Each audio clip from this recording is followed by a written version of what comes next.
이제 50강입니다. 이제 두 번 더 남은 것 같은데, 두 번 더 남은 것 같은데 저희 보니까 아직까지 안 읽은 성경책이 많이 있어서 앞으로 세 번에 걸쳐서는 굉장히 바쁠 것 같아요. 이번 일주 동안에 읽은 것들 다 쉽지 않았죠. 특별히 다니엘서 지난주에 1장부터 3장까지는 좀 괜찮았는데 이제 4장부터 12장까지의 내용은 굉장히 어려운 말도 많고 묵시문학이니까, 그런데 또 스가랴를 또 들어갔단 말이에요.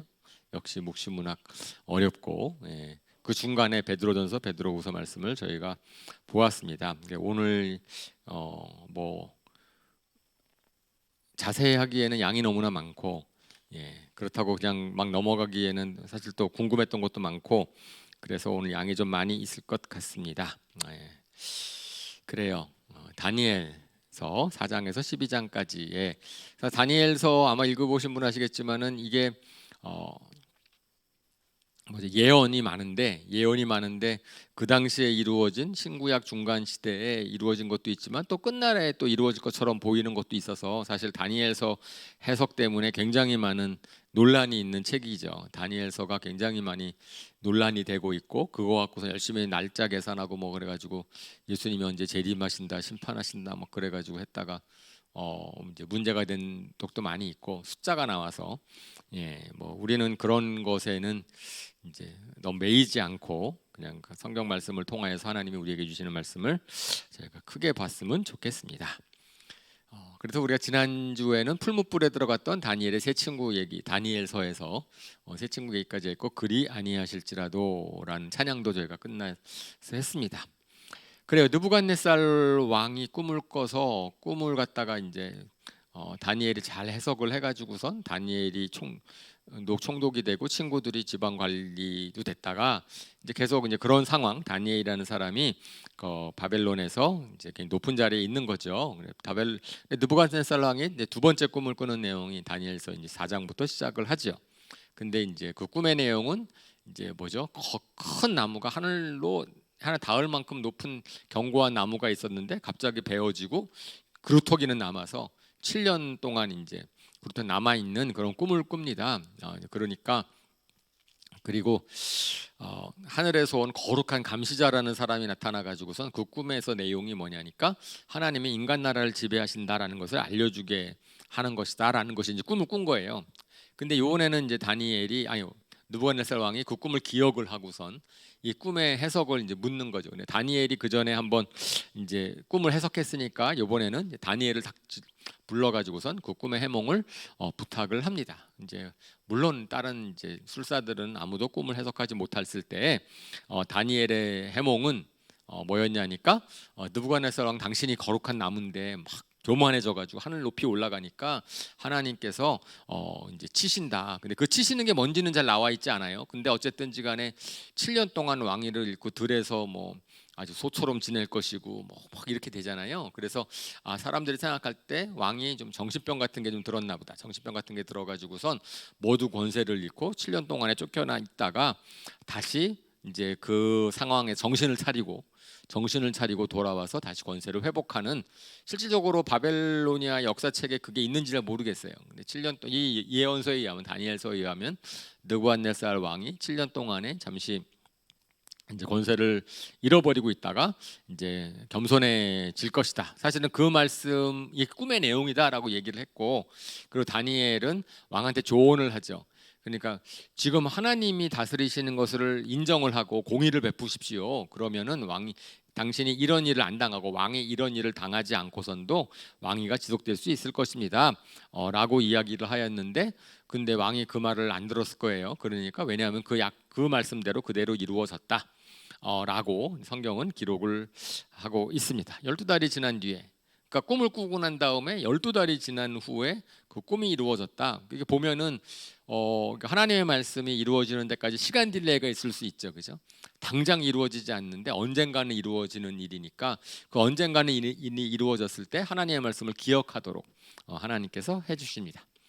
자, 그리고 나서 느부갓네살 왕 얘기 다음에 그 다음에 다니엘이 우리가 지난 시간에 말씀을 드렸다시피 느부갓네살 왕부터 시작해서 고레스 왕 때까지 계속되는데, 그 중에서 벨사살 왕 때 있고 다리우스 왕 때 있잖아요. 그 벨사살 왕은 바빌로니아의 마지막 왕이라 그랬어요. 근데 그 벨사살 왕의 때 또 사건이 바로 이제 기록이 되어 있습니다. 그래서 벨사살 왕이 잔치를 베풀어서 자기가 이제 성전에서 가지고 온 기물들을 가지고선 그 성전에서 있는 것들을 다 이제 술 마시는 잔으로 사용하고 우상들을 찬양하고 그런 거죠. 바벨로니아의 마지막 왕 때예요.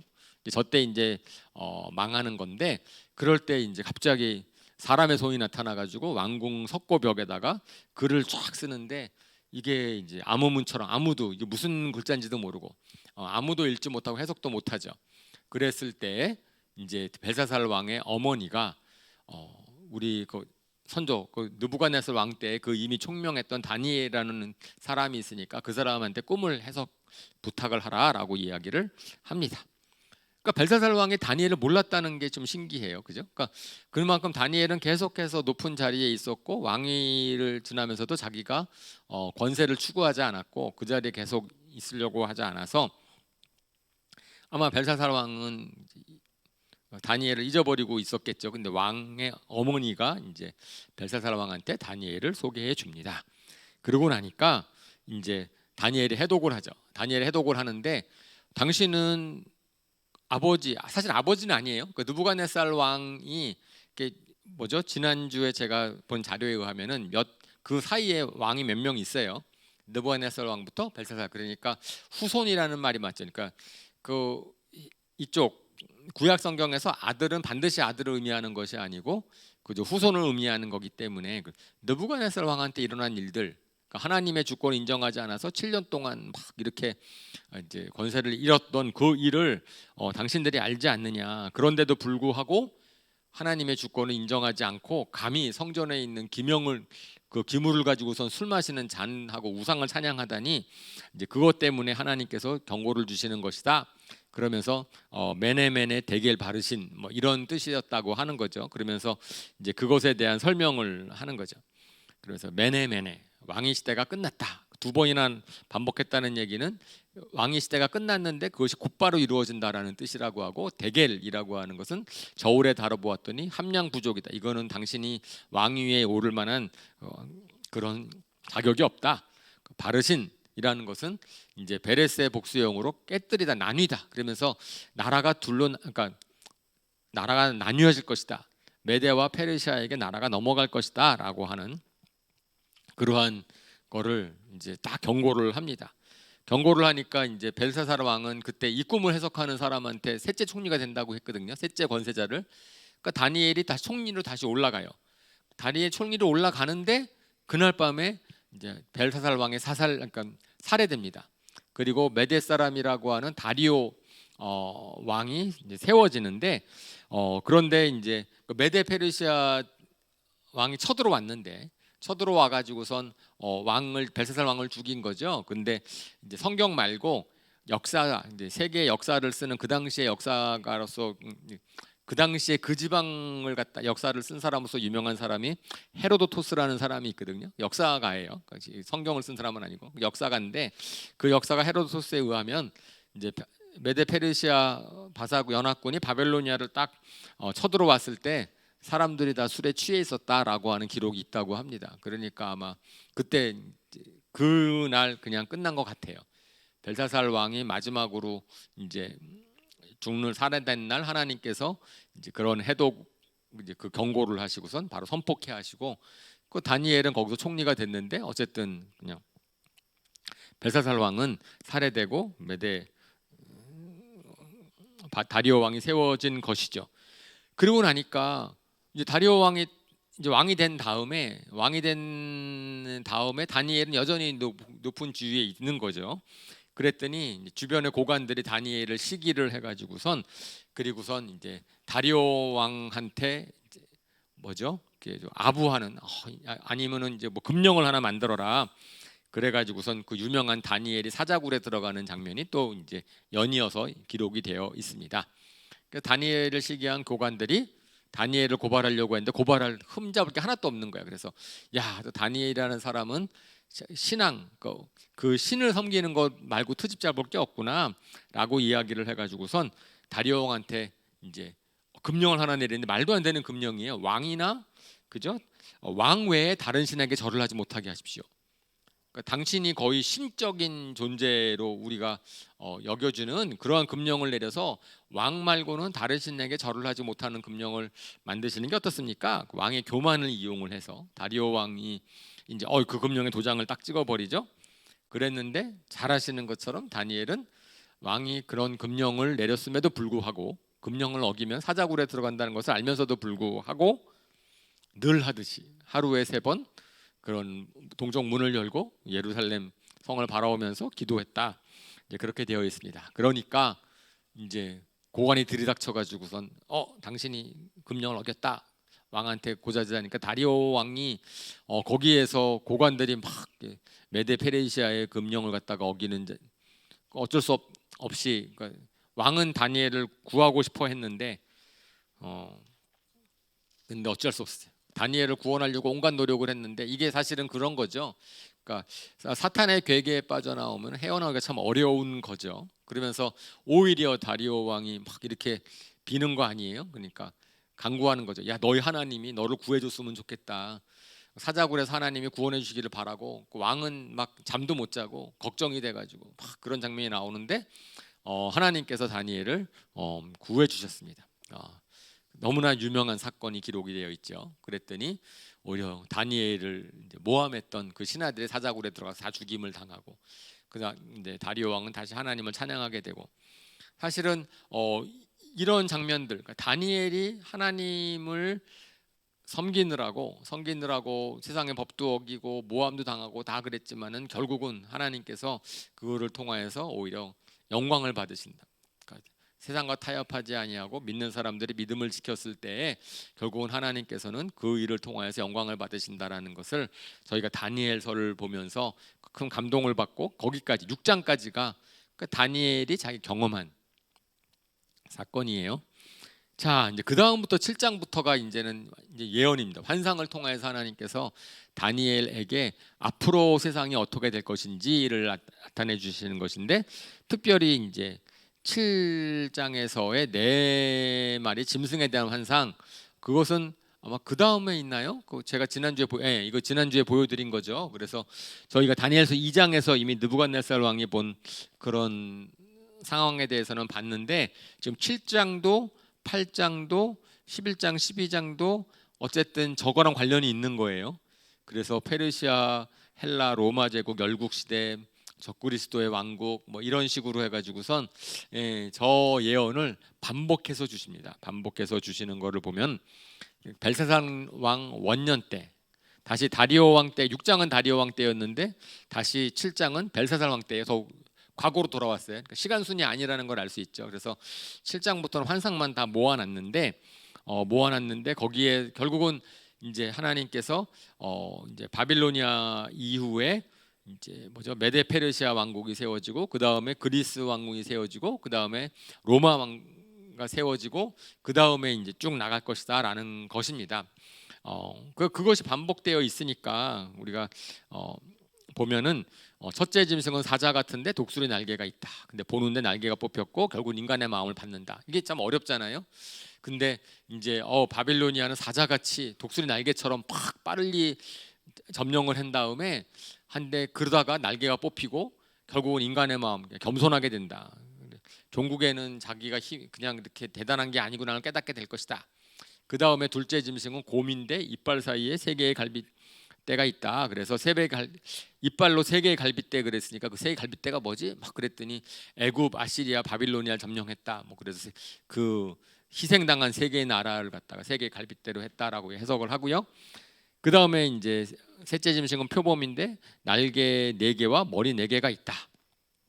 그래서 사실은 저 4개라고 하는 4라는 숫자, 그러니까 묵신문학에서 4라는 숫자는 어떤 면에서는 이제 모든 걸 나타내는 거예요. 이 세상에 속한 세상에서의 완전수, 그래서 모든 거를 나타내고 있는데 어쨌든 아주 날개가 있다는 얘기는 빠르게 점령했다는 거고, 뭐 그래서 그리스로 알렉산더 대왕이 빠르게 이제 정복했다라고 얘기를 하는 거고, 그 다음에 이제 넷째 짐승이 나타나는데 넷째 짐승은 로마 전의 짐승과 다르고 열뿔이 있다 그랬는데 이제 열뿔은 로마 이후에 여러 나라들이 생기는 것 열이라는 것도 그러니까 우리가 이제 열 그다음에 다니엘서에 나오는 한때 두때 반때 뭐 3년 반 뭐 이런 것들에 대한 걸 갖다가 그냥 그대로 문자적으로 해석하려고 하는 시도도 있지만 그거는 보통 그냥 문과대로 해석하지 않고요. 그걸 갖다가 좀 상징하는 표상하는 뭐 모든 일이라든지 열이라는 것도 그 여러 나라를 의미하는 거로 딱 10개 나라가 아니라 그냥 많은 나라들이 일어나는 거로 이제 로마 이후에 여러 나라들이 일어나는 거로 하고 그다음에 마지막 작은 뿔 이제 이것은 이제 뭐죠? 아직 일어나지 않은 적그리스도라고 생각을 합니다. 요한계시록에 나오는 적그리스도의 세력이라고 해석을 하고요. 그래서 그때 성도들은 한때와 두때와 반때까지 그의 권세 아래 놓일 것이다 라고 이야기를 합니다. 그래서 3.5라고 하는 한때, 두때, 반때 더하면 3.5잖아요. 그러니까 7년 환란 기간 동안에 요한계시록에 보면 3.5라는 그것은 극심한 환란기를 나타내는 표현하는 건데 좀 뭐죠? 특정하지 않은 그러니까 7이 완전수인데 어쨌든 3.5는 불특정한 기간을 의미하는 기간이 얼마인지 하지만 짧아요. 3.5라고 하는 것은 기간이 얼마 되지는 못하지만은 좀 하나님께서 요한계시록에 의하면은 이제 기간을 믿는 사람들을 위해서 짧게 해둘 것이다라고 얘기했던 이제 그러한 기간을 의미하는 거고 그 기간 동안에 그의 권세 아래 놓일 것이다. 그런데 이제 다니엘서의 이런 환상 같은 경우는 저희가 뭐 금세 뭐 반복되는 거니까 우리가 그냥 바빌로니아 다음에 페르시아 점령하고 그 다음에 이제 메데 페르시아 나오고 그 다음에 그리스가 나오고 그다음에 로마가 나오는 이러한 역사를 보는데 사실은 다니엘서 7장에서 중요한 것은 인자에 대한 환상이죠. 그런데 이런 것들을 봤을 때 이제 적그리스도 이 세력에서 이제 뭐죠? 하나님 그러니까 다니엘의 환상을 보는데 보좌에 앉은 하나님이 보이고 보좌에 앉은 하나님이 심판을 시작을 하시 세상을 심판하기 시작하실 때 그때 인자 같은 사람이 오는 거예요. 인자 같은 사람이 와서 심판하시면서 보좌에서 짐승을 딱 죽이는데 그러니까 짐승이 죽임을 당하는데 그때 이제 인자 같은 이에게 하나님이 모든 권세와 영광과 나라를 이양해 주십니다. 그런데 거기에 Son of Man이라고 표현되어 있는 거죠. 그래서 저것이 굉장히 의미 있는 왜냐하면 예수님께서 나를 자신을 얘기하셨을 때 더 Son of Man이라고 하거든요. 그러니까 인자라고 우리나라 말에서는 이제 인자라고 번역이 되어 있는데 영어는 확실히 구별이 돼서 영어는 다니엘서 7장에서는 Son of Man이고 그 다음에 이제 뭐죠? 다른 복음서에서 예수님이 당신을 나타내실 때는 더 Son of Man 해가지고선 만약에 그냥 인자 사람 같은 사람이라고 해서는 Son of Man으로 했어야 되는데 거기서 더 Son of Man으로 했기 때문에 그 더가 누구를 가리치느냐 하면 다니엘서 7장에 있는 이 환상 다니엘이 본 환상 가운데 있는 사람을 가르친다. 그러니까 예수님께서 다니엘이 7장에서 환상 가운데 본 인자 같은 하늘의 보좌에서 하나님으로부터 모든 권세와 영광과 나라를 물려받은 사람이 자신이다 라고 하는 것을 선포한 거로 해석을 합니다. 그래서 예수님께서는 그러니까 신약 성경에서 인자가 그런 중요한 의미가 있는 거죠. 그냥 단순히 하나님이신데 사람으로 온 그런 인자가 아니고 그 인자가 다니엘서 7장에서 얘기한 하나님으로부터 모든 권세와 영광과 나라를 물려받은 그런 그 인자가 나다라고 하는 것을 예수님께서 이제 선언하셨다라고 우리가 볼 수 있습니다. 그래서 중요한 거예요. 다니엘서 7장 다니엘에서는 다니엘한 그 사람도 중요하지만은 특별히 다니엘서 7장에서 말하는 인자에 대한 예언. 예수님이 당신을 인자라고 표현했다라는 것을 저희가 이제 볼 수 있고요. 자, 그 다음에는 또 벨사살 왕 3년에, 그러니까 원년에 아까 네 마리의 짐승을 받았는데 벨사살 왕 3년에서는 이제 환상 가운데서 수산궁으로 옮겨 엘람 지방의 수산성으로 가는데 사실은 수산이라는 곳은 페르시아 제국의 수도예요. 겨울 수도라고 그랬어요. 저번에 한번 말씀을 드린 적이 있는데 에스더에서 할 때 그러면은 이제 다른 바빌로니아의 수도가 아니고 바벨로니아를 점령시키는 메데 페르시아의 수도인데 벨사살은 바벨로니아잖아요. 근데 그곳으로 다니엘을 갖다가 환상 속에서 보내주시고 그 다음에는 또 저 이제 7장까지는 제가 지난주에도 말씀을 드렸지만은 2장부터 7장까지는 아람어로 기록이 되어 있어요. 아람어로 기록이 되어 있다는 얘기는 모든 인류의 역사에 대한 공통적인 거라고 친다면 8장부터는 특별히 이제 히브리어로 기록이 되어 있어서 유대 사람들에게 유대인들에게 관련 있는 역사를 갖다가 더 썼다라고 이제 보여지고요. 그랬을 때 이제 가브리엘 천사가 나타나서 이제 환상을 설명해 주는 거죠. 가브리엘 천사는 좋은 소식을 전하는 천사, 미가엘 천사는 싸움하는 천사. 그 다니엘서에 나오잖아요.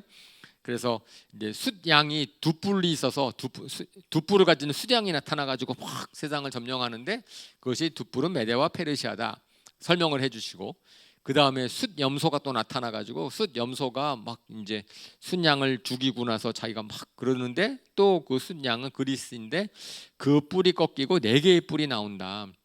그래서 네 개의 뿔이 나오는데 이게 네 개의 뿔이 이제 뭐죠? 알렉산더가 죽은 다음에 네 개가 그리스가 네 개의 왕국으로 나뉘어지거든요. 사실은 신구약 중간사는 저번에 저희가 언젠가 여기 들으신 분도 계시죠? 신구약 중간사 혹시 그 고다이 전도사가 수요일 날 강의를 한 적이 있어서 그죠? 몇 주 동안 그 12주인가 쭉 뭐 오랫동안 했잖아요. 복음서랑 같이 그랬었죠, 그죠? 예, 그러니까 그곳은 그 자체로서 굉장히 복잡한 역사인데 저희 이 다니엘서에서 그거를 좀 알아야지만 이해를 해가지고선 그래서 이제 그리스 알렉산더가 죽고 나서 네 개의 나라로 나뉘는데 사실은 중요한 것은 네 개의 나라 중에서 두 개의 나라가 중요해요. 그러니까 이집트의 톨레미 왕조랑 그 다음에 시리아의 셀루쿠스 왕조라고 시리아의 셀루쿠스 왕조, 이집트의 톨레미 왕조, 그 다음에 마케도니아의 카산더, 그 다음에 소아시아의 리시마쿠스, 뭐 어쨌든 네 명의 이제 왕국이 생기는 거예요.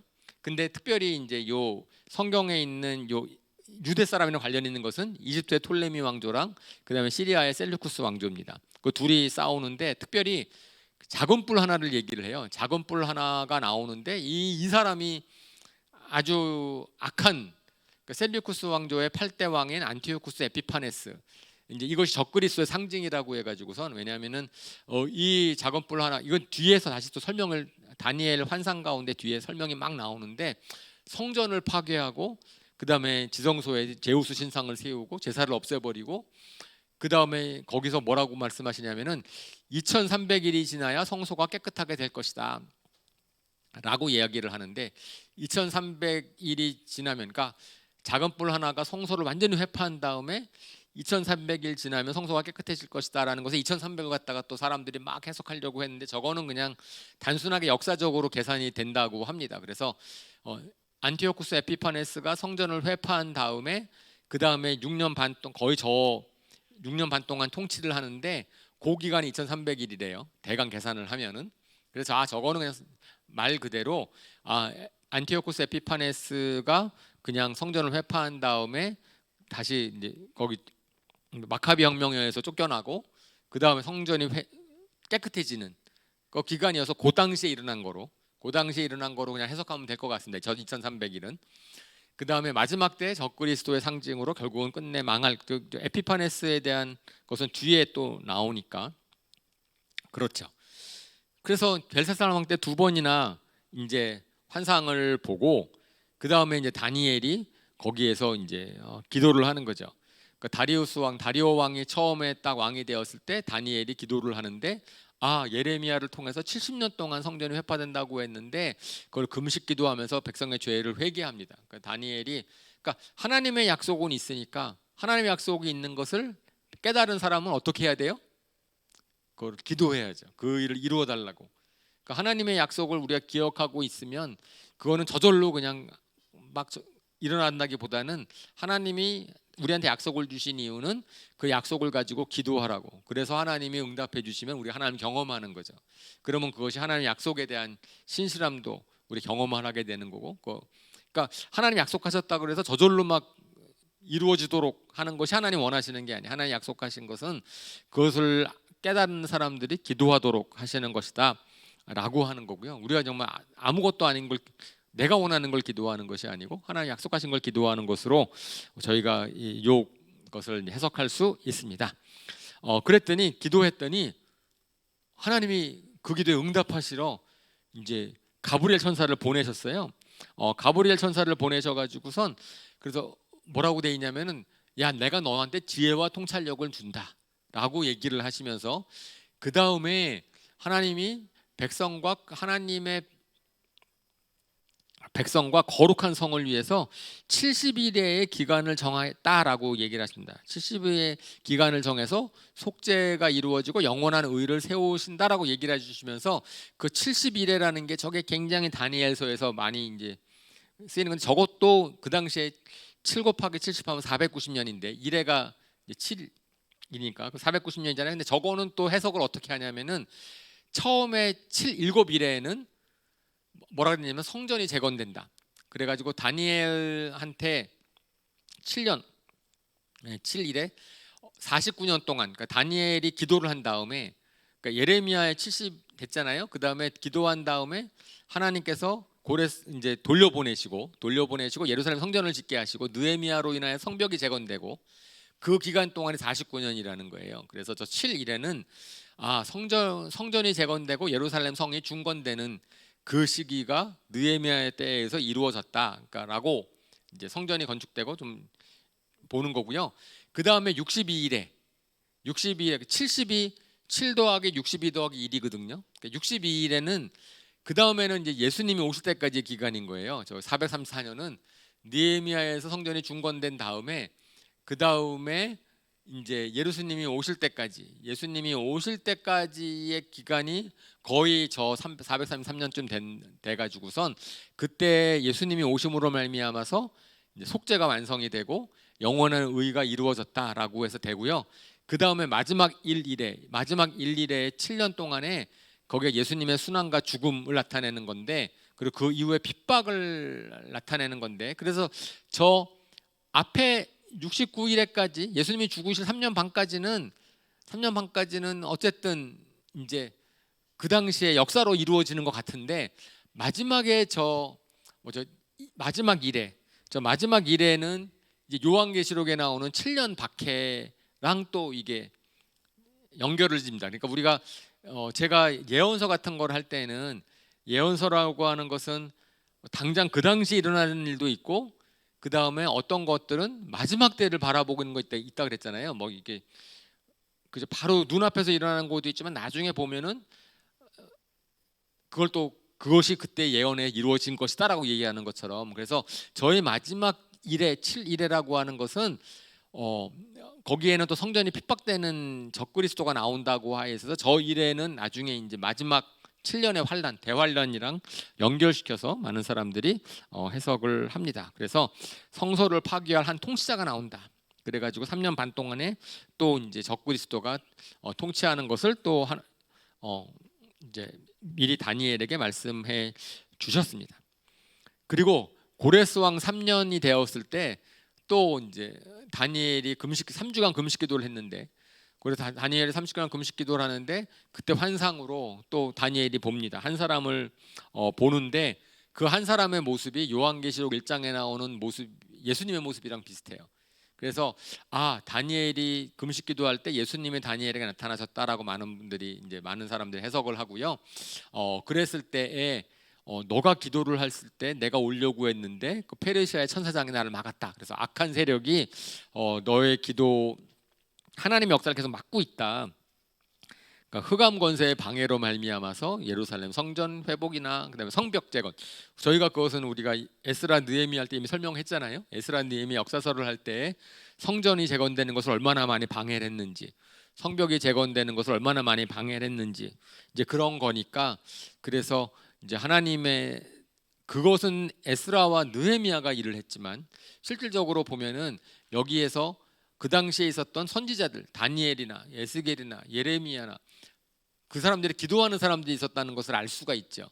다니엘이 기도를 하고 있었고 그 다음에 막 기도를 하고 있었는데 그러니까 실질적으로 현장에서는 현장에서는 느헤미야랑 뭐 거기 사람들이 막 정치하는 사람, 스룹바벨 나중에 예수와 뭐 스가랴에서 나오는 그런 사람들이 있는데, 그 사람들이 실질적으로 현장에서 하나님의 사람으로서 일을 하지만 우리 나중에 보면은 그 스가랴 제사장도 마찬가지고 여기 다니엘도 마찬가지고 거기에 그 일을 위해서 기도하는 사람도 있었다는 것을 알 수 있어요. 하나님의 뜻을 붙잡고 기도하는데, 그러니까 삶의 현장에서는 사탄이 방해를 하고 있고 악한 권세가 방해를 하고 있고, 그러니까 영적인 싸움이 싸워지고 있는 거죠. 근데 기도로 그러니까 예언하는 사람들이 또 그 일을 이루려고 하고 있고 그렇습니다. 근데 그 한 사람이 다니엘한테 두려워하지 말고 강건해라라고 이제 격려를 하는데, 이제 아까 이제 제가 말씀을 드리는 것처럼 그 사람의 모습이 요한계시록에 나오는 예수님의 모습이랑 비슷하다라고 하는 겁니다.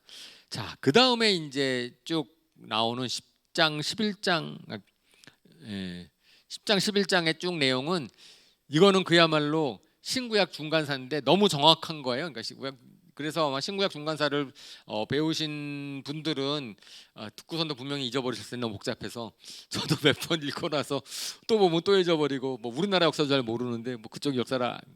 근데 중요한 사람만 아는 거죠. 이제 알렉산더 대왕 이후에 이집트의 톨레미 왕조랑 시리아의 셀루쿠스 왕조 사이에 계속 전쟁이 많아요. 처음에 전쟁이 많아요. 왜냐하면은 처음에 이집트 톨레미 왕조랑 셀루쿠스 왕조랑 결혼 동맹을 맺어요. 그래서 이집트 왕의 딸을 갖다가 그 셀루쿠스 왕한테 시집을 보냈는데, 그 셀루쿠스 왕의 전처가 그 딸을 죽여버려, 이집트에서. 그러고 나서 이집트의 그 공주의 동생이 왕이 돼, 이집트에서. 그러니까 화가 날 거 아니에요? 전쟁이 시작되는 거. 처음에는 서로 잘 협력하려고 그러다가 전쟁이 막 시작이 돼가지고선 서로 막 한 번은 이집트가 이기고 한 번은 이제 뭐죠? 셀루쿠스가 이기고. 근데 그 상황들이 다니엘서에 설명이 돼 있는 거예요.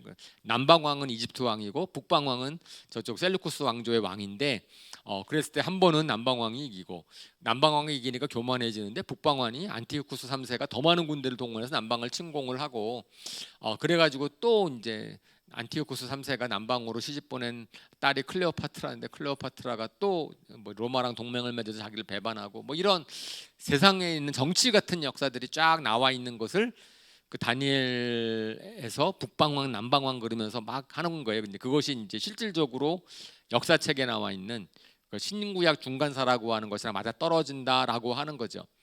그 셀루쿠스 4세가 또 죽는 얘기, 뭐 이런 얘기들이 쭉 나오는데, 특별히 북방왕, 근데 그 뭐죠? 이스라엘 그 땅 지역은 셀루쿠스 왕조가 계속해서 지배하고 있거든요. 그러니까 이집트가 거기까지 지배한 적은 뭐라기보다는 시리아 왕에 있는 셀루쿠스 왕조가 지배하면서 그쪽에 영향을 되게 많이 받는데, 그랬을 때에 셀루쿠스 4세라는 4세가 이제 죽은 다음에 셀루쿠스 4세 이후에 이제 동생인 안티오쿠스 에피파네스가 이제 왕권을 잡습니다. 이 사람이 제가 아까 얘기한 아주 나쁜 왕인 거죠. 그냥 안티오쿠스 에피파네스가 적그리스도의 전형인데, 그래가지고선 이 사람이 꾀가 많아가지고 이집트도 승리하고, 그 다음에 이제 이집트에 또 한 번 침공을 했는데 처음에는 승리했는데 두 번째 침공한테 실패라고 나니까 화가 난다고 돌아오는 길에 유대 땅한테 만행을 저지르는 거예요. 성전을 더럽히고 지성소에 제우스 신상을 세우고 헬라화 정책을 주도를 하고. 그런데 그 가운데서도, 모진 박해 가운데서도 하나님의 백성은 담대하게 용맹을 발휘할 것이다, 그런 사람들이 있을 것이다라고 얘기를 합니다. 그러면서 이제 이 안티오코스 에피파네스가 많은 이제 신실한 사람들을, 하나님의 사람들을 많이 죽인다. 그래서 저 안티오코스 에피파네스라는 사람이 어쨌든 그 유대 그 신구약 중간사 중에서 가장 악한 왕으로 유명한 왕이고요. 그리고 결국은 이제 하나님이 치시는데, 그러고 나서 이제 그것에 대한 기록이 다니엘서에 복잡하게 나와 있습니다. 쫙 설명이 나와. 그러니까 이게 뭐 예언치고 너무 정확하니까 제가 지난주에 말씀을 드리는 것처럼, 이거 다니엘서가 다니엘이 기록한 거 맞나? 그리고 그때 그렇게 그저 오래전에 기록한 게 맞나? 그런 것이 아니고 이제 오히려 마카비 혁명이 일어난 다음에 안티오쿠스 에피파네스가 죽은 다음에 그 다음에 기록된 것이 아닌가? 이렇게 생각을 하는 거죠. 저렇게 자세하게 기록이 되어 있을 것 같지 않아서. 뭐 어쨌든 근데 저희는 다니엘의 기록이라고 굳이 신학자가 아니니까 안 믿을 이유가 없습니다.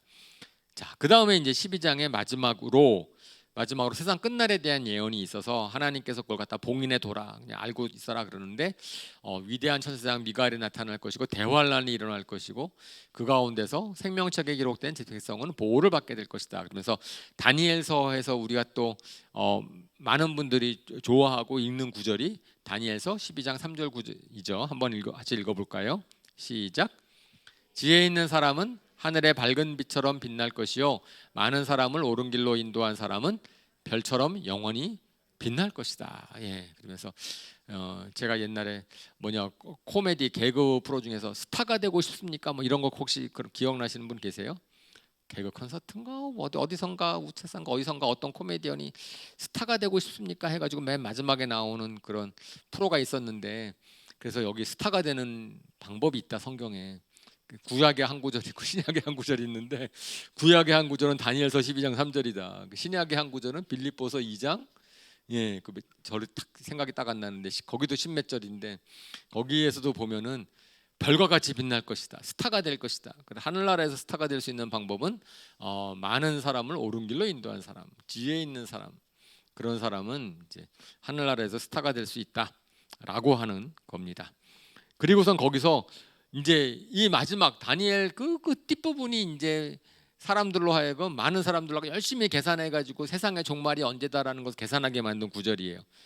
놀라운 일들이 일어날 때 얼마나 기다려야 되겠습니까? 라고 다니엘이 물어보니까 거기에서 한 때와 두 때와 반 때가 지나야 거룩한 백성이 받는 핍박이 끝난다라고 하고, 그리고 1290일이 지나고 또 1350일이 지나야지 된다라고 하니까 저거 계산하려고, 그러니까 한 때와 두 때와 반 때를 계산하면 1260일이니까 1260일 다음에 30일, 그 다음에 또 45일, 저게 무엇일까? 다양한 해석이 있는데, 그냥 모르면 모르는 거로 있는 게 최고입니다.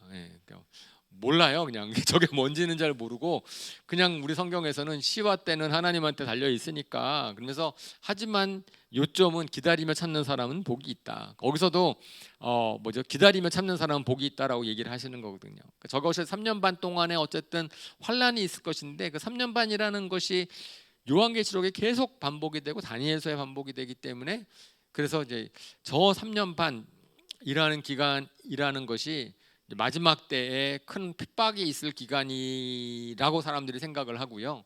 그리고 그 기간 정도는 그냥 불특정한 기간이라고도 얘기를 했지만 어쩌면 3년 반이라는 기간이 맞을 수도 있겠다. 하나님 짧게 만들어 주신다고 했으니까.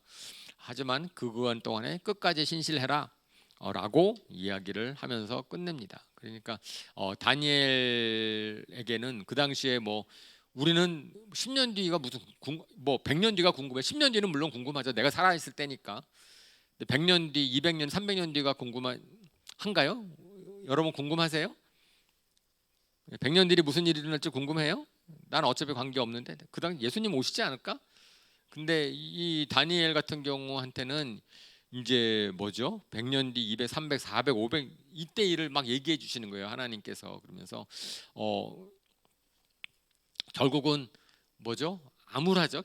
이스라엘이 독립하고 하나님의 나라 완성될 때까지 그 세상의 많은 나라들의 역사들이 계속해서 일어날 것이다라는 것을 미리 구약 시대에 말씀해 주셨다. 그러니까 하나님의 나라의 도래는 훨씬 그 이후에 있을 것이다라는 것에 대해서는 이미 하나님께서 다니엘을 통하여서도 밝혀주신 바가 있는 거지요. 그렇습니다. 그래요. 계속 환란의 시기예요. 사실은 이스라엘이 망하고 나서 지금 예수님 오셔서 그 당시에도 로마의 압제 아래 있었고, 그 세상의 통치 가운데 있기 때문에 세상의 통치 가운데 있었고, 특별히 이제 우리가 이번 주에 읽은 것 중에서 베드로전서, 이제 베드로서를 봤는데, 사실은 이제 베드로전서로 제가 자연스럽게 넘어가려고 이제 이렇게 연결을 하자면, 베드로전서도 그 당시에 핍박 가운데 있을 때 쓴 거거든요. 그러니까 다니엘도 그다음에 예스겔도 이스라엘이 딱 망한 다음부터는 어쨌든 믿는 사람들은 환난과 핍박 가운데 놓여 있게 되어 있어요. 세상의 권세, 하나님의 나라가 오기 전까지는 세상 권세 잡은 사람들이 이렇게 하나님의 나라를, 하나님의 사람들을 핍박하니까, 특별히 베드로전서, 베드로후서는 그 당시죠. 로마의 핍박 가운데 쓴 겁니다. 저작 시기를 먼저 보시면 이제 로마의 박해가 시작된 시기에 네로 황제에 의해서 로마의 박해가 시작된 시기이고, 그 다음에 바울이 이미 투옥된 당한 다음에 쓴 시고 쓴 편지고요. 그리고 수신자는 그 다음에 이미 핍박이 일어나가지고 여러 군데 흩어졌어. 사람 믿는 사람들이 많이 흩어져 있어요. 그래가지고 본도, 갈라디아, 갑바도기아, 아시아와 비두니아, 저것은 사도행전에 봤을 때 지도를 보시면 다 터키 중간, 터키 땅의 소아시아 지방 그쪽에 있는 나그네라 그랬습니다. 나그네라고 되어 있는데 그죠? 그러니까 핍박 가운데 고향을 떠났으니까 나그네이기도 하지만 우리 믿는 모든 사람들은 다 나그네다. 베드로서를 볼 때는 우리는 본향이 하늘나라에 있기 때문에 이 땅에 사는 동안에는 나그네 삶을 사는 것이다라는 것이 영적인 의미다라고 이야기를 하는 거고요. 그래서 우리가 나그네에게 쓰는 편지다라고 했는데 저 유대인 이방인을 모두를 포함하는 모든 성도들, 하늘의 본향을 둔 이 땅을 사는 나그네에게 주신 편지다라고 우리가 보면 좋습니다.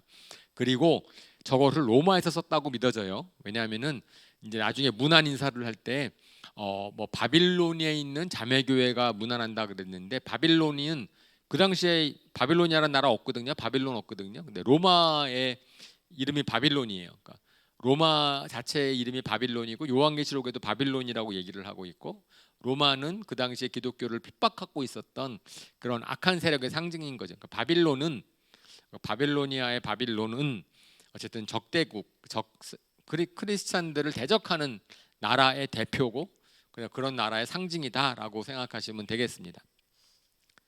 그래서 바빌론에 있는 교회가 문안한다 그랬으니까 로마에서, 그러니까 로마에 베드로가 언제 갔지? 쿼바데스로 보니까 로마에 가 있더만.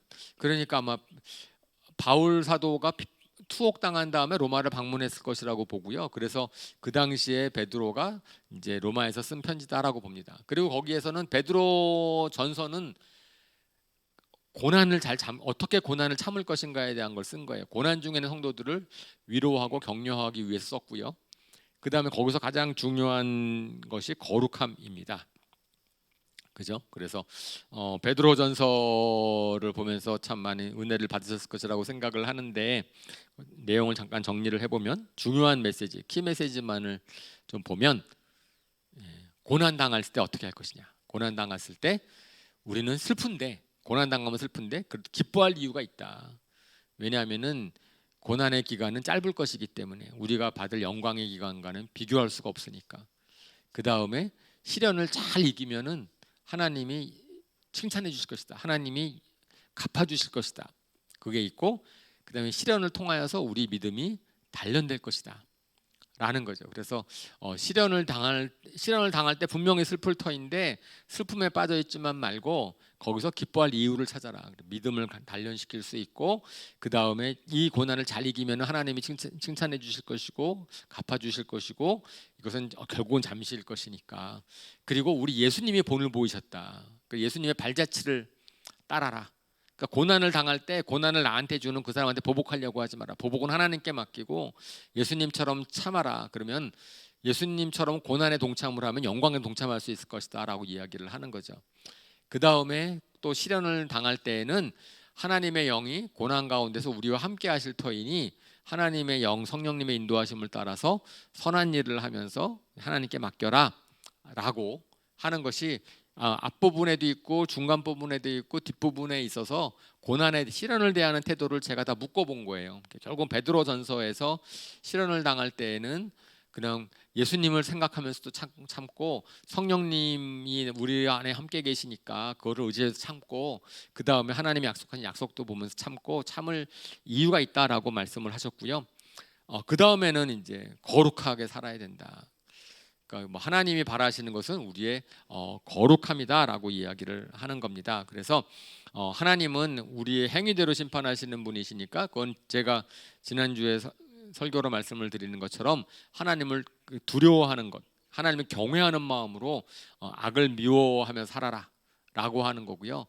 그 다음에 예수님이 우리 핏값을 주고 샀으니까 그 예수님의 피를 헛되이 하지 말아라라고 얘기를 하고 있고, 그 다음에 우리가 다시 태어난 존재니까, 우리는 새로운 피조물, 과거랑 다른 존재니까 과거처럼 살지 말아라. 우리는 갓난 아이처럼 순수하고 신령한 적을 먹고 성장해야 된다라고 얘기하는 거고, 그 다음에 우리는 완전히 새로운 신분이 되었다라고 하면서 우리가 아까 부른 찬양, 사실은 저 찬양을 제가 수요일 날 아침마다 연구실에서 기도회를 하는데 그때 부른 찬양이거든요. 축복성을 제가 선택을 해서 불렀는데 오늘 여기서 또 부르더라고. 그래서 야, 역시 통했다.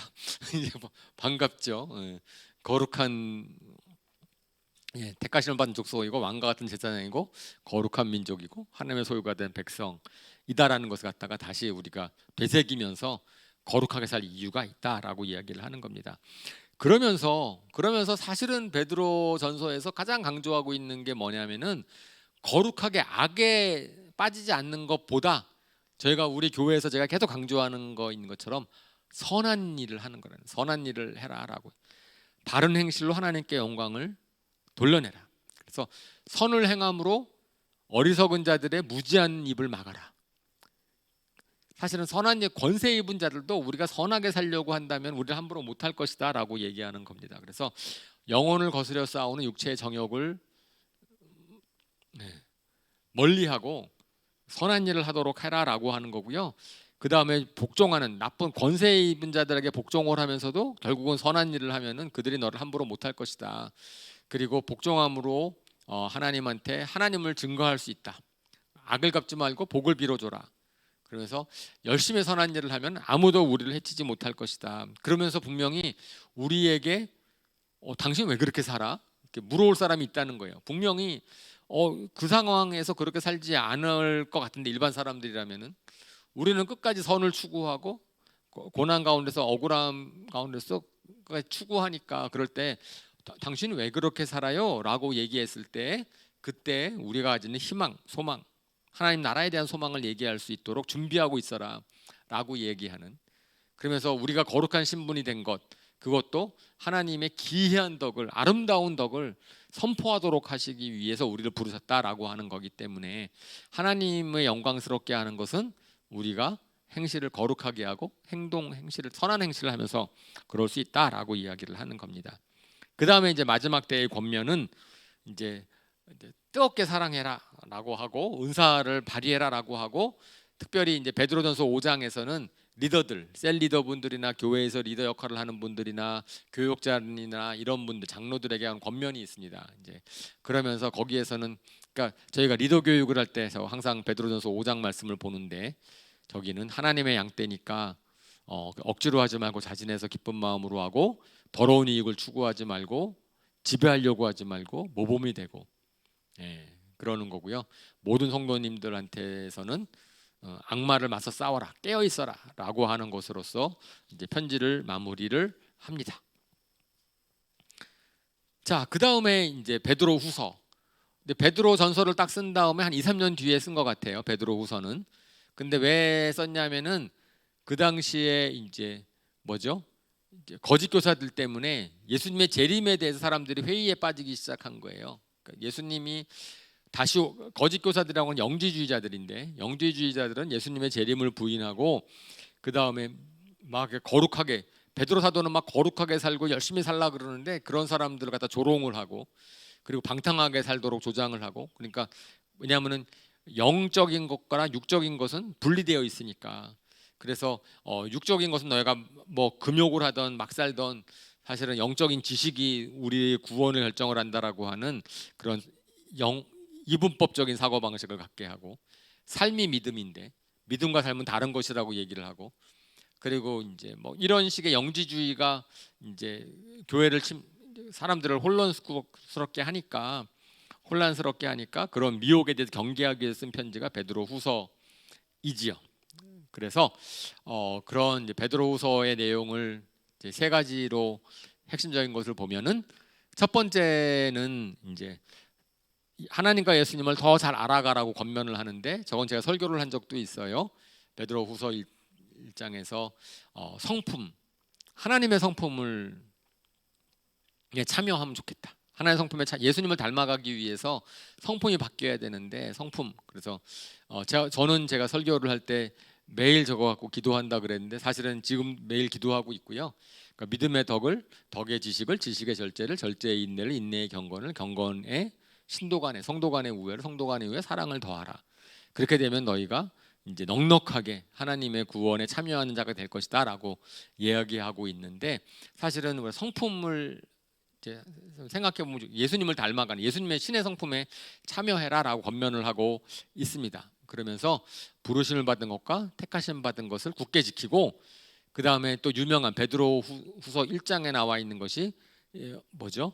그러니까 환상을 본 것보다 더 확실한 증거가 있는데 그 성경 말씀이다. 베드로는 변화산상에서 예수님이 확 변화되는 것을 본 사람인데, 그러고 나서 저 엄청나게 영광스러운 예수님의 모습을 보았지만 나한테 있어 더 확실한 것은 바로 성경 말씀이다, 하나님의 말씀이다라고 얘기를 하면서 그 말씀을 사사로이 풀지 말라, 그 말씀에 귀를 기울여라 라고 권면을 하고 있습니다. 근데 저렇게 한 이유는 왜냐하면은 거짓 교사들이 말씀에 어긋나는 일을 하고 있기 때문에 그런 거죠. 말씀이 가장 확실한데, 하나님 예수님의 말씀이 더 확실한데, 거짓 교사들은 자기의 철학과 자기의 사상으로 그 다음에 예수님의 말씀에 어긋나는 것을 얘기를 하거든요. 그러니까 그것을 예수님을 부인하게 만들고 그럴싸한 논리로 하나님의 말씀에 불순종하게 만들어요. 그러니까 우리가 어떤 게 거짓 가르침이고 어떤 게 참 가르침인지를 어떻게 분별하겠어요? 그죠? 참 가르침인지 거짓 가르침인지를 어떻게 분별할 것인가? 그거를 보면은 이게 한 가지 방법은 뭐냐면은요. 그래서 결국은 우리가 어떻게 되느냐? 열매가 뭐냐?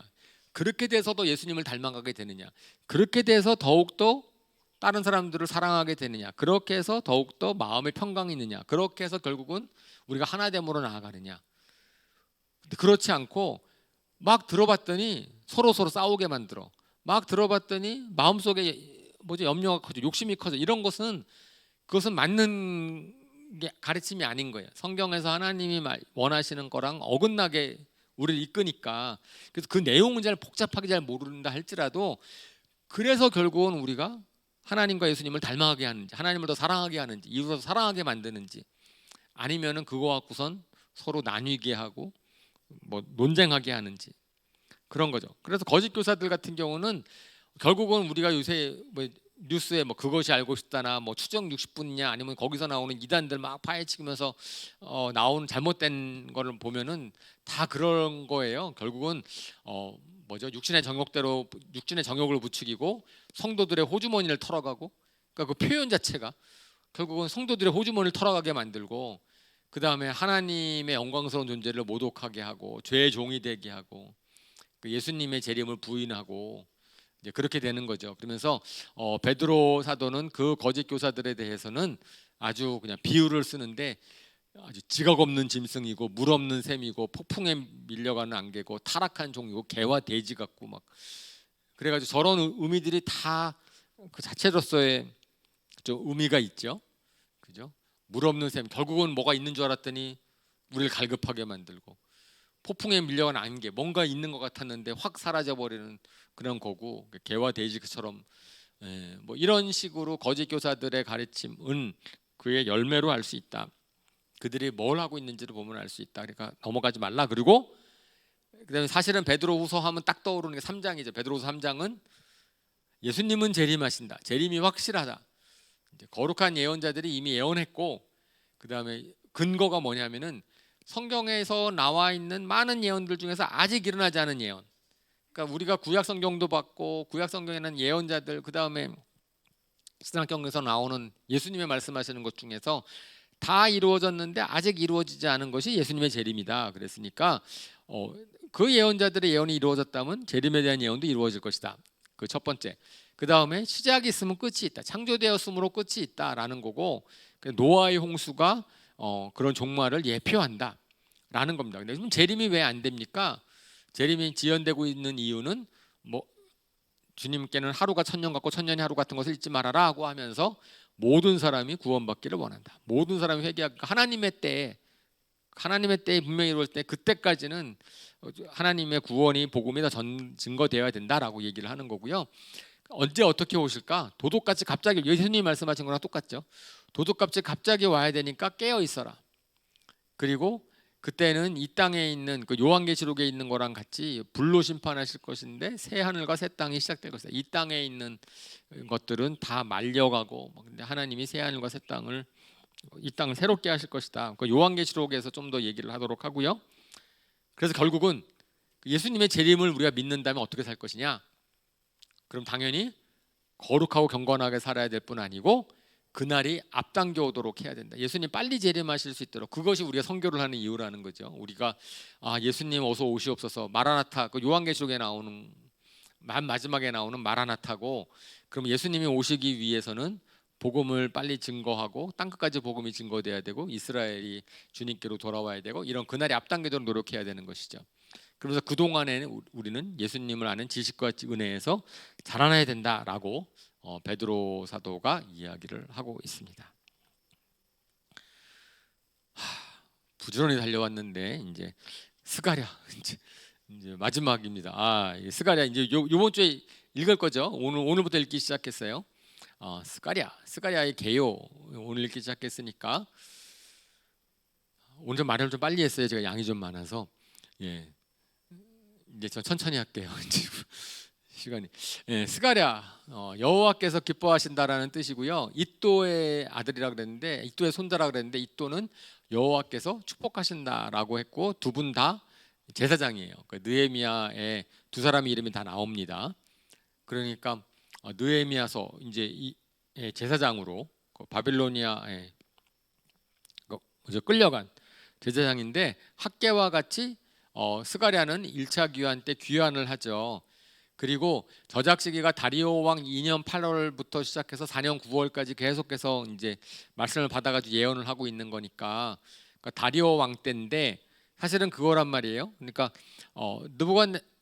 고레스 왕 때 이제 귀환을 해가지고선 성전을 건축을 시작하다가 우리가 에스라를 읽었을 때 기억하시는 것처럼 성전 건축이 중단됐다가 다시 다리오 왕 2세 때까지, 다리오 왕 때까지 이제 밀어주고 있었거든요. 그러니까 하나님께서 학개랑 스가랴를 동시에 보내셔가지고 성전을 다시 재건해라라고 하는 예언을 주시는 거죠. 그래서 학개 선지자는 노골적으로는 분명하게 그냥 성전을 재건하라고 하나님이 그러신다라고 딱 얘기를 했고, 스가랴는 학개가 그렇게 얘기를 했으니까 스가랴는 하나님의 약속이 상기되면서 결국은 하나님 성전을 재건하도록 하는 것을 갖다가 이제 독려하는 예언을 합니다. 같이 활동했어요. 학개랑 스가랴는 같이 활동한 이제 선지자이기 때문에 우리 학개도 나중에 읽을 거고요. 그래서 그 구성을 보면 1장부터 6장까지 오늘 읽은 것이 이제 환상 8가지 환상을 보는데, 오늘 5가지 환상을 저희가 봤죠. 그 다음에 그 뒷부분에는 이제 금식에 대한 교훈, 그 다음에 오히려 스가랴도 묵시문학이에요. 그 예수님에 대한, 다시 오실 메시아에 대한 예언이 쫙 있어요. 그래서 메시아 왕국이 승리할 것이다라고 하는 다니엘, 스가랴, 요한계시록 이런 것들이 묵시문학에 속합니다. 그래서 묵시문학은 마지막 때에 대한 예언을 담고 있고요. 그리고 메시아에 대한 예언을 담고 있고, 그 다음에 또 여기 스가랴에서는 만군의 여호와라는 이름으로 계속 하나님을 소개를 하고 있습니다. 자, 그래서 이제 5가지 환상 오늘 읽은 거는 거기에서 설명을 하고 있지만, 화석류 나무에 선 말을 탄 사람의 환상을 봤는데, 그 화석류 붉은 말을 탄 사람 뒤에 다른 말들이 쫙 있는 거죠.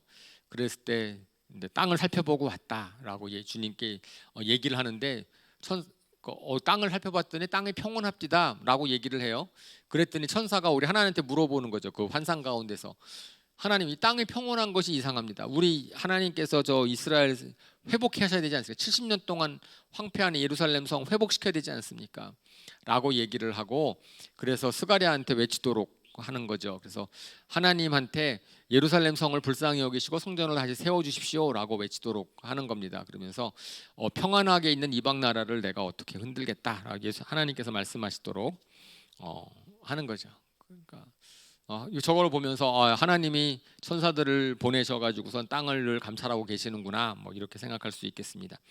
자, 그 다음은 넷불과 네 대장장이의 환상으로 유다와 이스라엘과 예루살렘을 흩어버린 뿔이다, 내 뿔이라 그랬고, 근데 내 대장장이가 나와가지고 뿔을 다 잘라버리는 환상을 이제 보이십니다. 그랬을 때 저기서 이제 내라는 4라는 숫자는 그러면 내 나라가 있었나? 유다와 이스라엘과 예루살렘을 흩어버린 뿔? 우리는 아시리아 알고 바빌론 알고 잘 모르겠는데 이제 근데 그거라기보다는 어쨌든 4라는 숫자는 모든 나라들, 그러니까 이 세상에 있는 숫자로서 이스라엘과 예루살렘과 그 다음에 뭐죠, 유다를 갖다 박해했던 그런 이방 나라들을 하나님께서 심판하신다라고 하는 환상을 보여주십니다. 그 다음에 측량줄을 잡은 자의 환상을 보여주셨는데, 그것은 측량줄을 잡은 자가 가니까 어디 가십니까? 그랬더니 예루살렘을 재러 간다 그랬는데, 그 재는 목적이 뭐예요? 그것이 잘하고 있나 안 하고 있는 다림줄이 아니고 어유 성전이 계속해서 확장이 되는, 이전에는 예루살렘이 이루어있는데 성전이 점점 더 커져가지고 나중에는 바운더리도 없는, 성읍이 없는 성읍이 될 것이다. 그러면서 하나님이 성벽이 될 것이다. 더 이상 성벽이 예루살렘을 보호하는 것이 아니고 예루살렘 성전 확장이 되고 하나님이 불성벽이 될 것이고 내가 그 가운데 거할 것이다. 그러니까 하나님이 이곳에 다시 임하실 것이니까 이스라엘 백성들 너희들 다시 바벨로니아를 떠나서 다른 데 떠나서 돌아와라 라고 하는 환상으로 해석을 합니다. 그래서 스가랴를 통해서는 계속해서 하나님께서 다시 내가 성전이 지어져야 되니까 내 성전이 지어지면 내가 그곳에 같이 있겠다라고 하는 거지요. 그리고 네 번째 환상을 본 것이 대제사장 여호수아에 대한 환상입니다. 저 대제사장 여호수아는 거기 대제사장으로 나와요. 그래서 저 여호수아가 누군가라고 보면은 사실은 저기에 사탄이 대제사장 여호수아를 갖다가 고발을 하는데 저 더럽다라고 고발을 하는데 하나님 오히려 사탄을 책망하시죠. 그러면서 냄새 나온 더러운 옷을 갖다가 이제 깨끗한 옷으로 갈아입혀 이제 주시는 겁니다. 거룩한 예복으로 갈아입혀 주는 환상을 보여주는데, 거기에서 저 여호수아라는 이름은 저것은 이제 저희가 에스라 느헤미야에서 보면은 스룹바벨과 같이 귀환한 사람 중에 예수아라는 제사장이 있어요. 예수와 제사장을 가르친다라고 봅니다. 그러니까 저 여호수아라는 이름이랑 예수아라는 이름이랑 예수라는 이름이랑 다 같은 의미거든요. 구원자라는 뜻인데, 그러니까 에스라랑 느헤미야에서는 예수와 제사장을 나타낸 것을 저기 학가랑 스가랴 선지 그쪽에서는 여호수아라는 제사장으로 이름으로 나와서, 그래서 구체적으로는 이제 그 사람을 가르치는 거로, 하지만 그 사람 그 개인이 아니고 그것은 이제 하나님을 섬기는 이스라엘 백성들을 예표하는 거죠. 제사장으로서 제사장 역할을 하고 있는 이스라엘 나라의 백성들을 나타내는 거로, 그래서 하나님께서 그들은 비록 지금은 냄새나는 옷을 입고 불에 타다가 남은 나무 토막 같지만 하나님의 거룩한 예복을 다시 입혀서 회복시킬 것이다라고 하면서 그때 새싹이라고 하는 나의 종을 내가 보낼 것이다. 근데 이 새싹이라고 하는 것이 이제 메시아를 나타내는 거죠. 그래서 메시아를 새싹이라고 표현하는, 새로운 싹이라고 표현하는 곳이 이사야에도 있고 예레미야에도 있어요. 그래서 새로운 싹, 생명, 하나님으로부터 뭐죠? 생명줄이 있는, 생명이 하나님께 돌아 있는 그런 분인데 겉보기에는 연하고 순하고 새싹이니까, 새싹을 딱 보면은 굉장히 약해 보이잖아요, 그죠? 약해 보이지만은 그것은 생명력이 있고 하나님께서 새로 뭐 다른 데서 그냥 온 게 아니고 땅에서 새로 일어나는 새싹 같은 거를 보여줌으로 말미암아서 저것이 이제 하나님의 종이라고 하는 메시아의 모습을 새싹이라고 표현하는 예언서가 스가랴에서 표현되어 있는데 이사야도 마찬가지고 예레미야에도 저런 표현이 있습니다. 그렇고요. 그래서 하나님의 종을 보낼 것이고, 그 다음에 여호수아에게 일곱 눈을 가진 돌을 갖다가 하나 놓으시는데 그것은 하나님께서 세상을 감찰하고 계신다.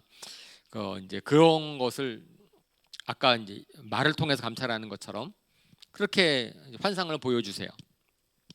그 다음에 마지막으로 오늘 4장으로 끝을 읽는 것이 순금 금장대와 두 올리브 나무의 환상을 봅니다. 그래서 순금 금장대가 수르바벨 총독을 의미한다라고 설명을 하셨고, 하나님께서 환상을 설명해 주셨고, 그러면서 거기에서 성전 건축을 격려하시면서 저희가 이제 스가랴서에서 또 유명한 구절이라고 얘기하는 것이 힘으로도 되지 않고 권력으로 되지 않고 오직 나의 영으로만 된다. 성전 재건 일어나는 것 뭐 교회가 회복이 되는 것, 하나님의 나라가 환상되는 것, 그것은 힘으로도 안 되고 권력으로도 안 되고 오직 나의 영으로만 될 것이다. 등잔대에서의 기름이 영이다. 그래서 등잔대가 쫙 수르면 총독인데 거기에 기름이 계속 부어져야 되는데 그 기름 하나님의 영으로 되는 것이다 라고 얘기를 하는 거고, 그 다음에 두 올리브나무는 누굽니까? 그랬더니 하나님께서 주님을 섬기도록 구별하여 세워진 두 사람이다, 그렇게만 되어 있어요. 그런데 그 당시에 성전을 건축하는 지도자가 수룹바벨과 대제사장 예수아기 때문에, 여호수아기 때문에 저 두 사람을 나타내는 것이다 라고 사람들이 해석을 합니다. 그러니까 이제 스가랴서도 환상을 통해서 결국은 하나님께서 지금 성전을 건축하는 것을 해라, 그렇게 되면 내가 그곳에 너희와 같이 할 것이다 라고 했지만, 더 나아가서는 결국은 하나님이 하나님의 나라를 완성시키실 것이고 메시아를 통하여서 하나님의 영원한 나라를 이루실 것이다라는 그런 마지막 때에 대한 얘기를 스가랴서를 통해서 하십니다. 네. 앞으로 두 번 더 남았는데 두 번 다 또 바쁠 것 같아요. 요한계시록, 아가서, 요한 1, 2, 3서, 뭐 학개서, 말라기서, 우리가 안 읽은 책이 아직도 많이 있거든요.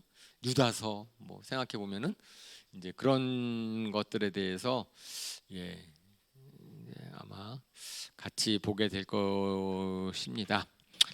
그렇죠. 이제 12월 달 되면서 읽는 책들이 점점 마지막 때를 우리가 생각하게 하십니다. 물론 하나님께서 다니엘서도 그렇고 스가랴서도 그렇고 그 당시에 망하고 있었고 포로되어 있는 이스라엘에게 준 위로의 메시지고 격려의 메시지이긴 하지만 결국은 진정한 평화, 진정한 회복은 예수님이 다시 오실 때 일어나는 거거든요. 그러니까 우리도 역시 하나님의 나라를 소망하는 존재로서, 그런 자들로서 우리가 12월 달에 마지막 성경 통독을 잘 마무리할 수 있었으면 좋겠습니다. 우리 그런 마음으로 잠깐 기도합시다. 우리 오늘 제가 일주일 동안 보고 오늘 다시 또 되새겨 본 것 같고서 하나님께서 생각나게 하시거나 다시 기도하게 하시는 것 있으면 그거 갖고서 같이 기도하겠습니다.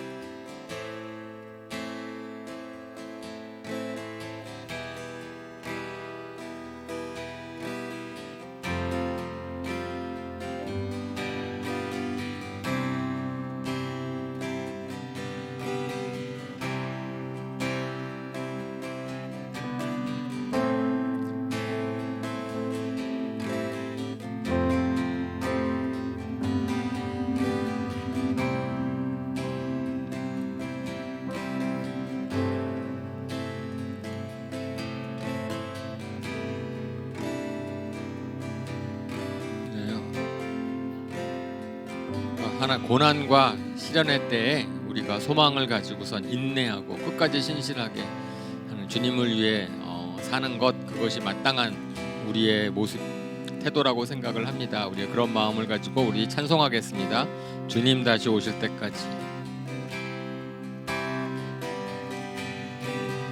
주님 다시 오실 때까지 나는 길을 가리라.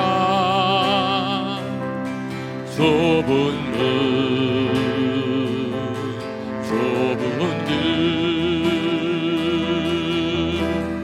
나의 십자가 지고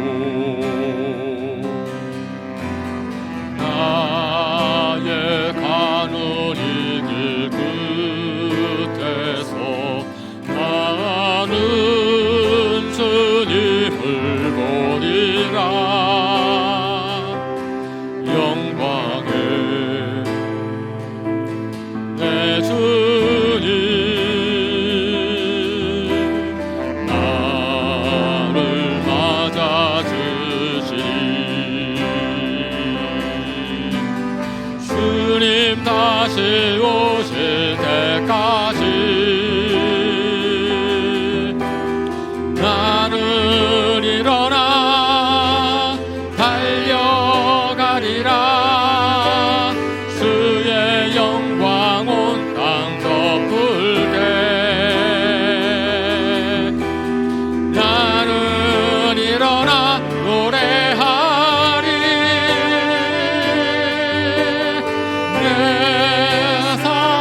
하나님께서 다니엘 예언자를 통하여서, 하나님 스가랴를 통하여서, 베드로 사도를 통하여서 하나님 저에게 주시는 말씀을 하나님 저희가 기억하겠습니다. 정말 이 땅에 속한 자가 아니요 저희는 세상에 속한, 하늘에 속한 나그네로서 하나님 이 땅에 있을 때의 어떠한 고난과 시련도 믿음으로 등이 감당하고 이므로 하나님 주님께 영광 돌리고 하나님 정말 주님을 증거하는 자가 되기를 원합니다. 무엇보다도 우리 교회가 하나님 주님이 다시 오실 길을 앞당기는 교회 될 수 있도록 인도하여 주시옵소서. 하나님 말씀을 주심을 감사를 드리며 예수님의 이름으로 기도합니다. 아멘.